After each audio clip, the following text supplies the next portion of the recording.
On the 3rd of September, Beijing will once again put on one of the world's most spectacular military parades, the WWII, or Grand Military Review.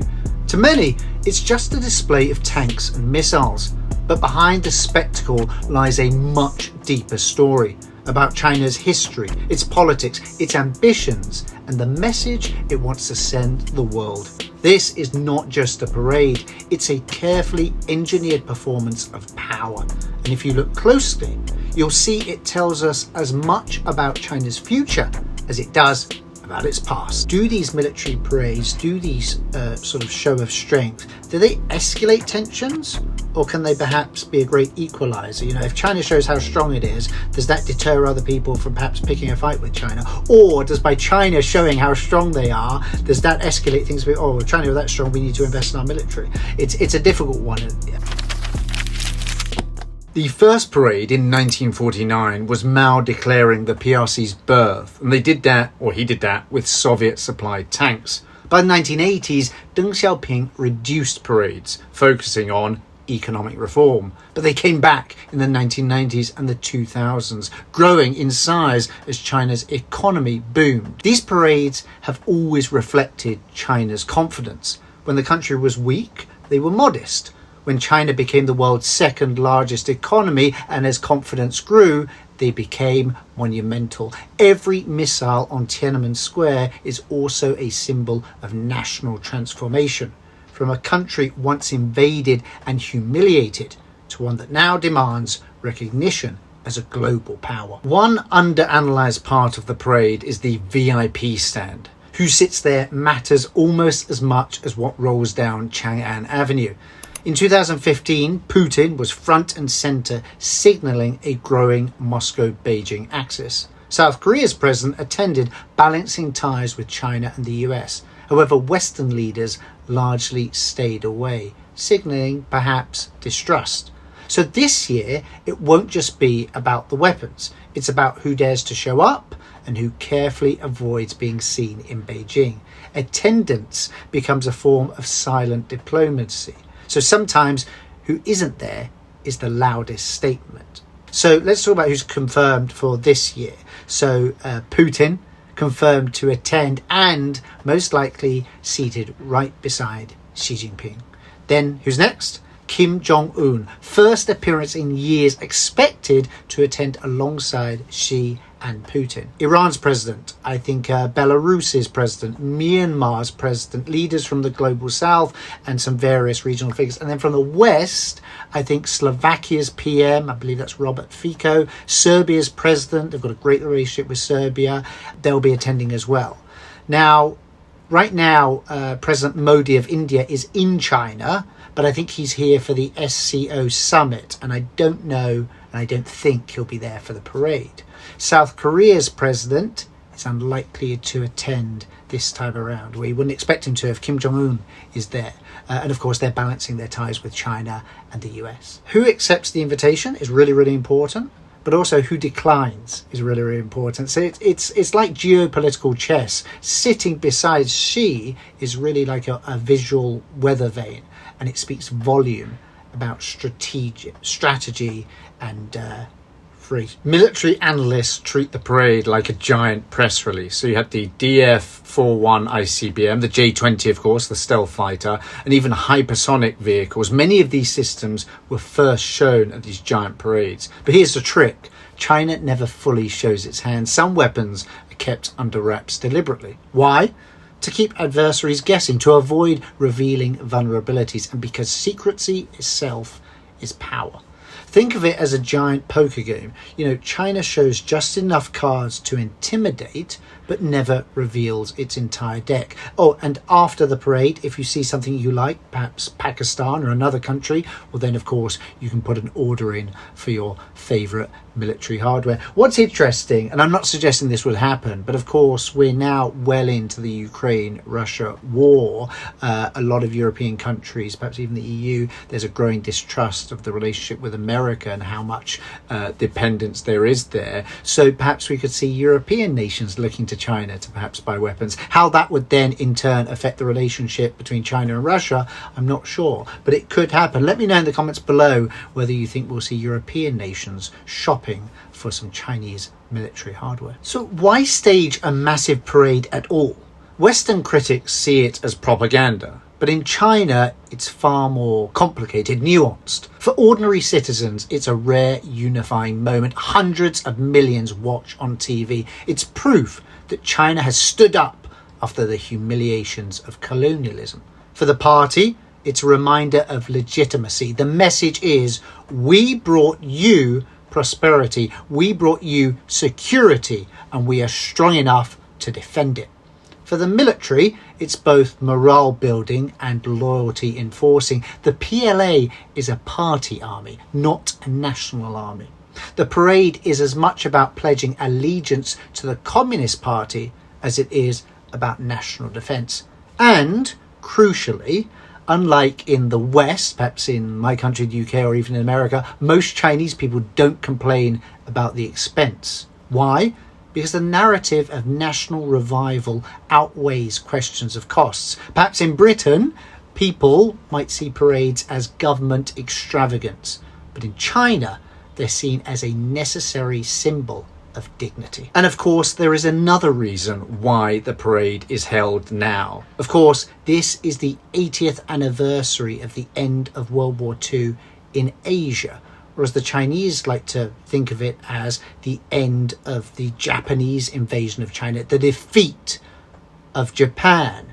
You see, I actually made a video about this not long ago, this being the 80th anniversary of the end of the war, the end of Japanese occupation, the end of the Japanese invasion, the victory of the Chinese people over Japan. Because for China, and please take a look at that video, I think it's quite a good video, parades are not unique to China, but the way they're done tells us a lot. So let's talk about North Korea's parades. They're bombastic, they're designed for fear as well as loyalty, but outside observers often question whether the weapons even work.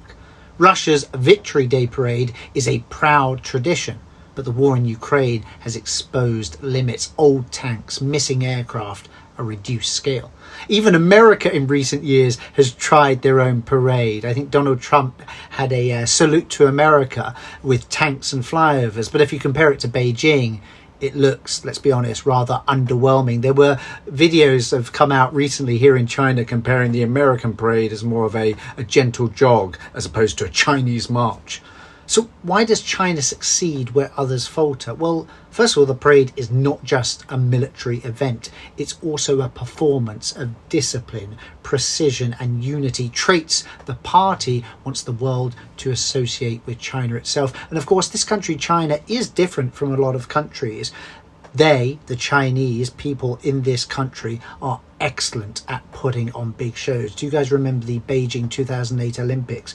Big spectacles, and they can do that, one, because they have the ability, the physical and mental capacity to just make brilliant shows, but also in this country you can shut down half a city or a quarter of a city. You can get people from different various government bodies or schools to stop what they're doing and just concentrate on one thing. Let's talk about perceptions, because they're often as powerful as the reality. You know, Western media often says these parades in China are a show of power, and for the audience almost twofold. International rivals are meant to be impressed or intimidated, but then we're also thinking about the domestic public, the Chinese people, who are meant to feel proud and secure. But there's a paradox, you know, the more China shows off its military strength, the more it fuels concern in Washington, Tokyo, even Delhi and beyond. But what inspires pride at home can of course breed anxiety abroad. That tension is exactly why analysts study these parades so closely, and they're both an internal celebration and an external warning. I think it's interesting at this time to talk a little bit about Japan. Again, I made that video about the 80th anniversary of the defeat of Japan. I'm not a Japanese expert, I'm not a Japan expert, but we see a lot of talk about Japan perhaps even changing its constitution from a more pacifist standpoint. They're increasing their spend on their military. I think there's a new new aircraft carrier or new ships coming out soon. So we're seeing that. So I suppose the question is, and you guys can let me know in the comments below, I'm not a spokesman for the Chinese government, but I think for China, and I know a lot about China and Chinese history and Chinese people, you know, there's a talk of the decades, the centuries of humiliation, and they don't want that again. You know, we're celebrating the 80th anniversary of the defeat of Japan, but what happened during that period, and even before that, literally decades and centuries, there was humiliating defeat, invasion after invasion, and they don't want that to ever happen again. So I can understand from their standpoint that show of strength is there, but how that affects other countries and how they react, well, that's perhaps a different story. Let's talk about some of the details, things for you to look out for as you watch it live or in the highlights. So as I've already said, the parade isn't just about hardware. There's a lot of symbolism. First of all, Xi Jinping will wear a Mao-style tunic. He always does. And that's linking himself to China's revolutionary past. And then the troops, they're shouting oaths of loyalty, but not to the nation, not to the country, but to the Communist Party. Listen out for that. And then the order of the formations. It always starts from infantry to nuclear missiles. It's a story of progress, culminating in China's most powerful weapons. Even the date matters, 3rd of September. Why? Because that's the date that China finally defeated Japanese fascism, often overlooked in Western WWII, World War II history, but of course, very, very important. I made a video about that.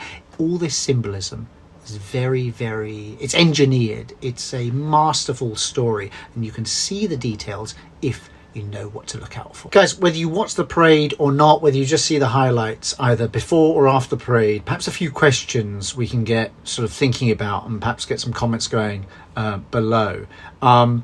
Is it, this parade, a genuine deterrent or simply a threat? You know, does it strengthen China's image abroad, or does it deepen mistrust? We've touched on that, but what do you guys think? You know, does it represent unity, or the party's need to remind people of its dominance? What do you guys think? I'd like to hear from people outside of China and of course in China. Do let me know, of course. You know, parades like this are fascinating because in a way they sort of blur the line between national celebration, which of course it is, and geopolitical chess move, which of course it also is. They leave us sometimes with maybe more questions than answers, but I at least find this interesting. Hopefully you guys do as well. Whatever you think about this parade, this WWII, it is one of the most ambitious displays of state power in the modern world.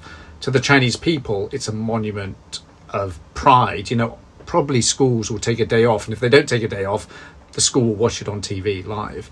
You know, to foreign observers, perhaps it's a signal sometimes that there's the new modern China, more powerful China. Whether that's good for them or bad for them, I don't know. People seem to be keen on the Chinese economy growing, at least they were before President Trump came to power. Are they keen on a stronger, military stronger China?